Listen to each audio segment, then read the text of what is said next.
have before us the opportunity to forge for ourselves and for future generations a new world order, a world where the rule of law, not the law of the jungle, governs the conduct of nations.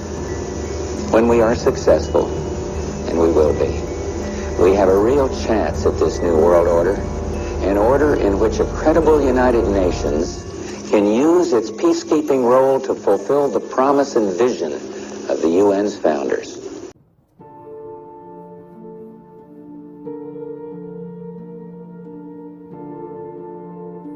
Until now, the world we've known has been a world divided, a world of barbed wire and concrete block, conflict, Cold War. Now we can see a new world coming into view, a world in which there is the very real prospect of a new world order. In the words of Winston Churchill, a world order in which the principles of justice and fair play protect the weak against the strong. A world where the United Nations, freed from Cold War stalemate, is poised to fulfill the historic vision of its founders. A world in which freedom and respect for human rights find a home among all nations. The Gulf War put this new world to its first test. And my fellow Americans, we passed that test for the sake of our principles, for the sake of the Kuwaiti people. We stood our ground because the world would not look the other way. Ambassador El Saba, tonight, Kuwait is free.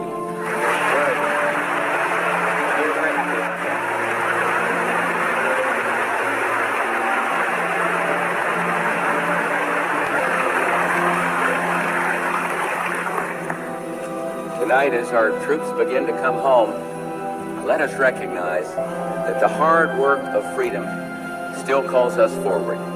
We've learned the hard lessons of history. The victory over Iraq was not waged as a war to end all wars. Even the New World Order cannot guarantee an era of perpetual peace, but enduring peace must be our mission. Our success in the Gulf will shape not only the New World Order we seek, but our mission here at home. In the war just ended, there were clear-cut objectives, timetables, and above all, an overriding imperative to achieve results. We must bring that same sense of self-discipline, that same sense of urgency to the way we meet challenges here at home.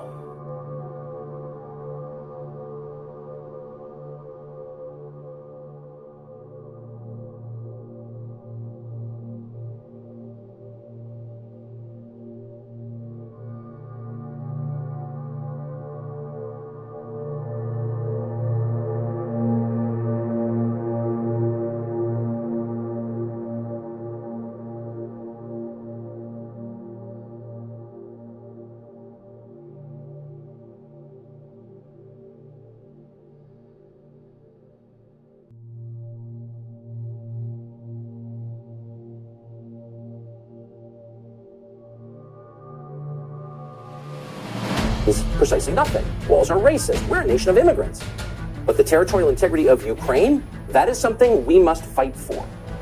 Watch as a remarkably broad spectrum of political figures appear on all three cable networks to explain that if Russians cross the Ukrainian border in an undocumented caravan, we have a moral obligation to use force immediately.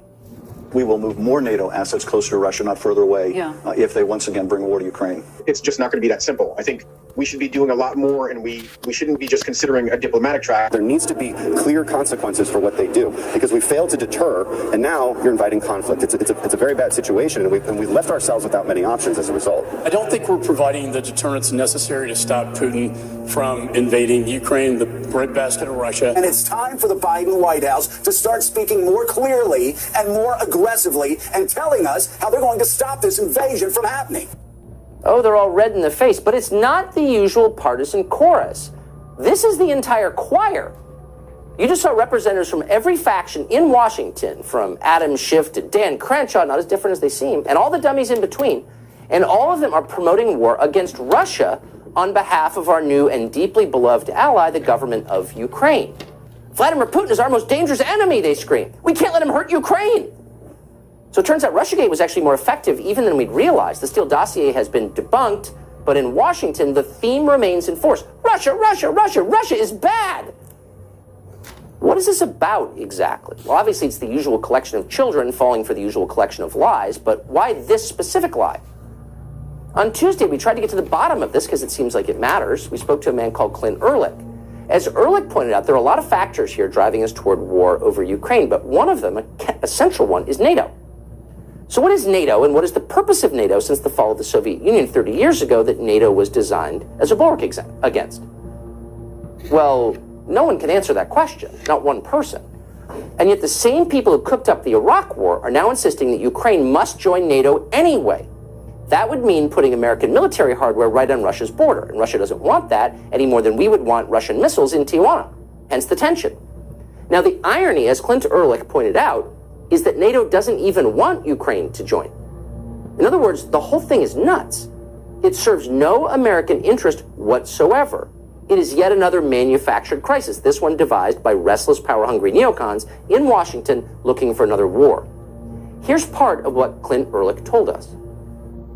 Here we have people who are arguing that even if the Russians don't invade Ukraine, that we need to invade and kick the Russians out of Crimea. That was an op-ed from a senior Obama administration official this week. And so I would say that it's even simpler than that. We're dealing with our warmongers, unserious people whose policy prescriptions could have deadly serious consequences. The deeper irony is that NATO doesn't even want Ukraine, that it's a corrupt country, it's more of a liability than it would be a military asset. And the people who are pushing this simply argue that it needs to happen because Russia shouldn't have a veto over who's in NATO. In other words, even when it's in our mutual interest to not have a state in NATO, we have to insist that they'll be added just to spite the Russians. Well, that was an interesting conversation. Those seem like fair points. If they're wrong, go ahead and explain how they're wrong. We'll listen. But official Washington is done explaining anything, as you may have noticed. So instead, the very same foreign policy geniuses who brought slave markets to Libya went insane with rage. Not since we made fun of pregnant flight suits have they been this mad. Fox host unabashedly makes Putin's case, barked CNN's White House correspondent. Unabashedly shows how the disinformation successes of Russian intelligence extend way beyond Trump. Well, a man who couldn't even run a small circulation magazine, but imagines he should run our country's foreign policy. And then a former DNC contractor called Alexandra Chalupa announced that this show's opinions violated the law. This isn't journalism, she wrote.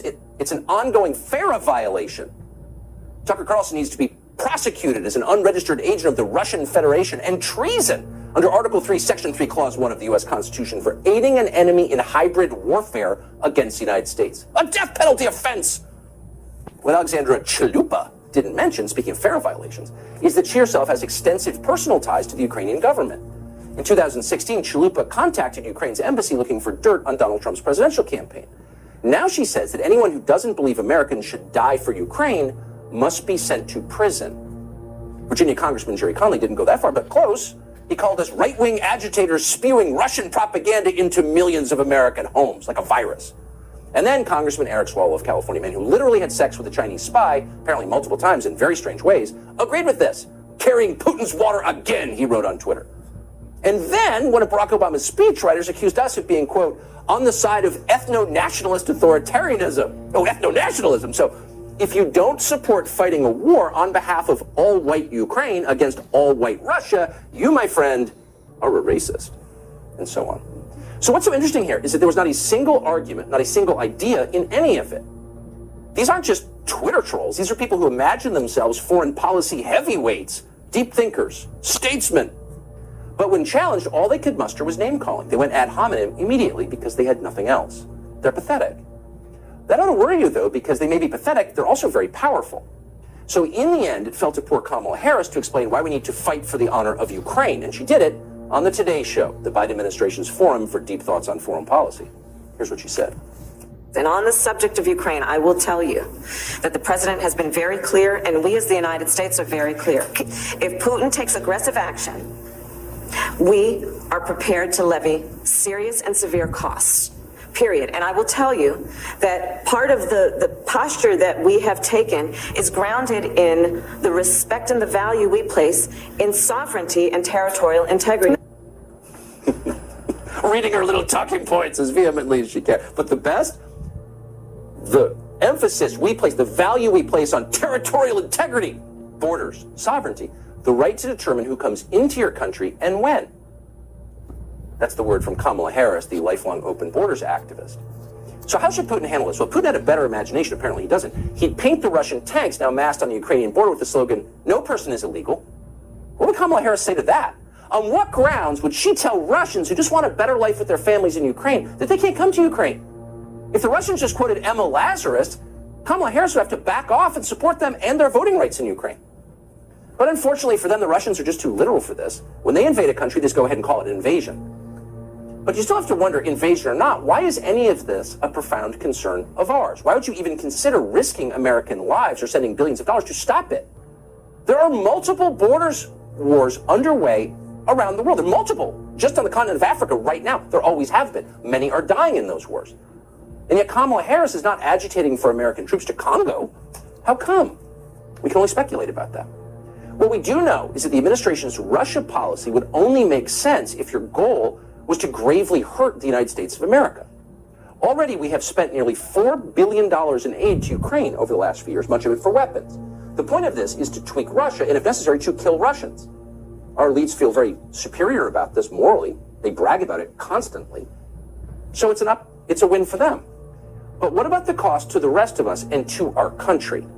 China is the preeminent threat to the United States. Nothing comes close to the threat that China poses. Here's the truth. The U.S. military, impressive as it is not big enough to engage meaningfully, simultaneously in Europe and in Asia. Can't do both at the same time.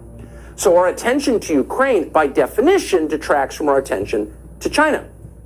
But worse and more dangerous than that, more dangerous than anything, it drives the Russians into an alliance of convenience, of necessity, with the Chinese government. So here you have our two biggest rivals united not simply against our military, but against our currency. When the U.S. dollar is displaced as the world's reserve currency, and when that happens, this country will become poor overnight. This country will become poor overnight. This, what you're watching now, will be one of the reasons why it happened. So it's hard to imagine anything more significant or destructive than what these people are doing right now. It's not just about Ukraine, it's about our future.